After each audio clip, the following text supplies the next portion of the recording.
Gaafii itti aanu maayikii sirraa fuuna tolee obboleessa itti fufi. Gaafiin jiru kana tolee galgala kana sagantaa kanaaf walitti dhufneerra. Nu fayyaduu qabaas. Kanaaf Dr. Kimbiliin gaafachuu barbaada. Akka kiristaanittis ta'ee hiriyoota kee wajjiin akkasumas taateen kun si jijjiiruu qaba. Onnee kee baneera jedhee yaada.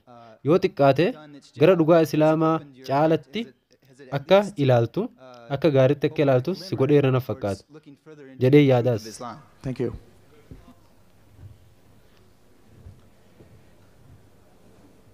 Well, I think I'll use the last question. Tolee gaafii kee obboleessa boodarraa si deebisa.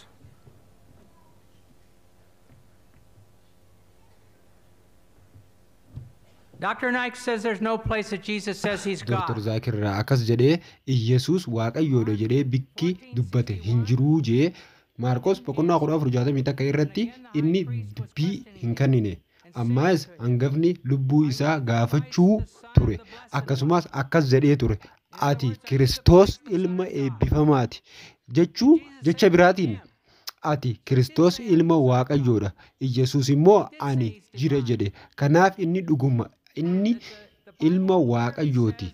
Inni immoo Waaqayyoodha jedheera. Macaafni qulqulluun ifatti akkas jedha. Caqasoota caqasuu isaa nan hubadha. Caqasuu hawwe Dr. Zakir. Caqasuu hawwe bakka Iyesuus bifa nama isaatiin ture. Garuu caqastoonni biroo jiru akkas jedhan. Anaa fi abbaan tokkodha akkas jedha. Jalqaba dubbichi ture. Sagalichinis Waaqayyoon bira ture. Sagalichi Waaqayyo ture. Waaqayyoon foon ta'e nu gidduutti jiraate jedhe. In Jesus' baptism, the Father spoke and said, "This is Cuuphaa my Yesuus keessatti abbaan dubbate kun ilma koo isa jaalatamaadha jedhe.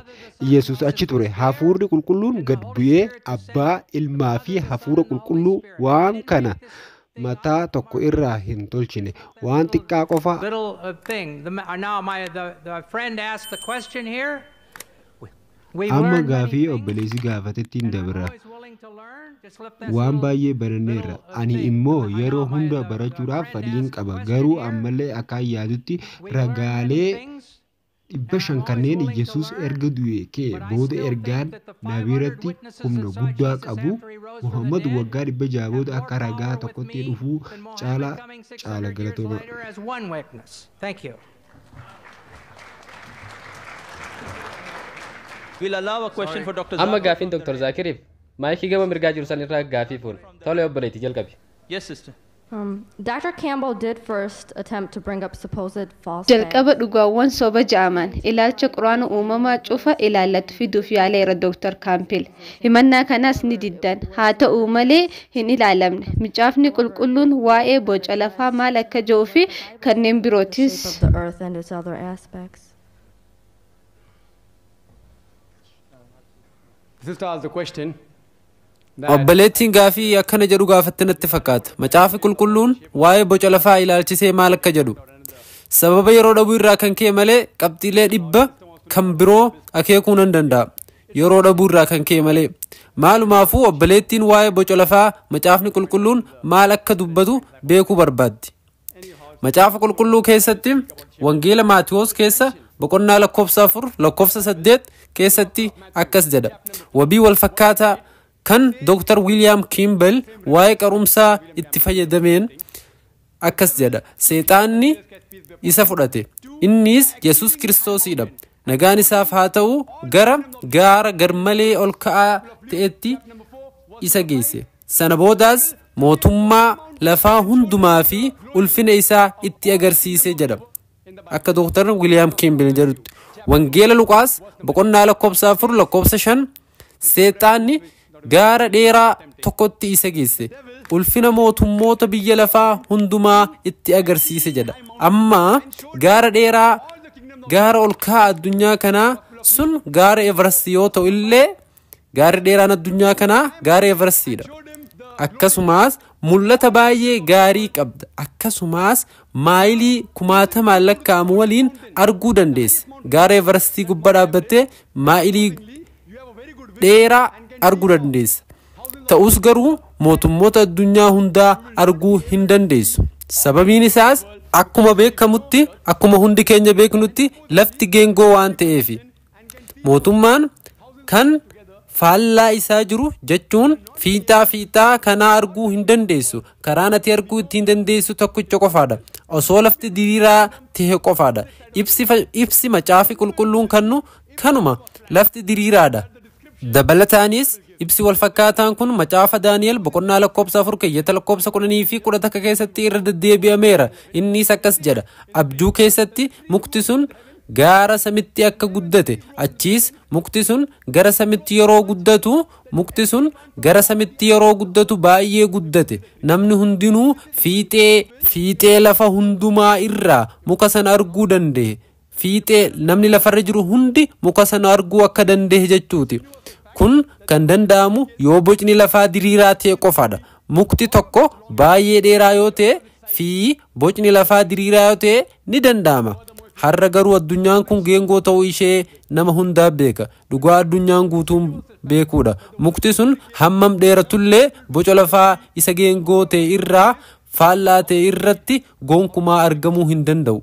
Jechuun mukni san haga fedhe dheeratuus lafa geengoo tanarra yoo haga fedhe dheeraa ta'es namni as jiru muka biyya biraa jiru hasamii keessa jiru arguu hin danda'u. Sababiin isaas lafti geengoo waan ta'eefidha. Dabalataanis yoo dubbiftan seenaa tokkoffaa boqonnaa lakkoobsa 16 lakkoobsa 30 keessatti akkas jedha. Lafti hin socho'u jedhamee ibsameera. Macaafa faarfannaa boqonnaa lakkoobsa 93 lakkoobsa 1 keessattis kanuma irra deddeebi'amee ibsameera.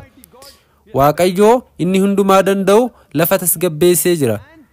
Kana jechuun lafti hin sochootu jechuudha. Akkasumas hiikaan haaraan idil addunyaa keessatti akkas jedha. Daqiiqa tokkootu isinii hafa. Doktor daqiiqa tokko obbo daqiiqa tokkootu isiniif hafa. Tole daqiiqa tokko akkaan eeguu na gaafachaa jirtu natti fakkaata.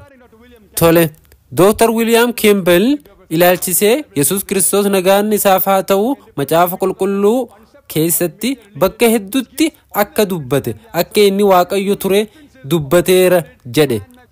Video kaaseetii koo Concept of God in Majority Religion yaadrimee rabbummaa amantiilee gulguddoo keessatti jedhu kan wabiiwwan hundaaf deebii kennu ilaaluu dandeessu. Wabiiwwan waan inni caqase qofa siif kenna. Anaa fi abbaan koo tokkodha jedhu jechuun Yohannis irraa boqonnaa lakkoofsa 10 lakkoofsa 30 akkasumas jalqabee irratti dubbichi ture.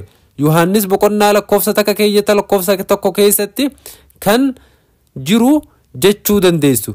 Konseptii yaadrimee rabbummaa amantiilee biroo gurguddoo keessatti jedhuu fi wal fakkeenya islaamummaa fi kiristaanitii kan bal'inaan kenne ta'uun ni yaadatama. Akka Yesuus Kiristoos nagaan isarratti haa ta'u gonkumaa waaqummaa hin himannees.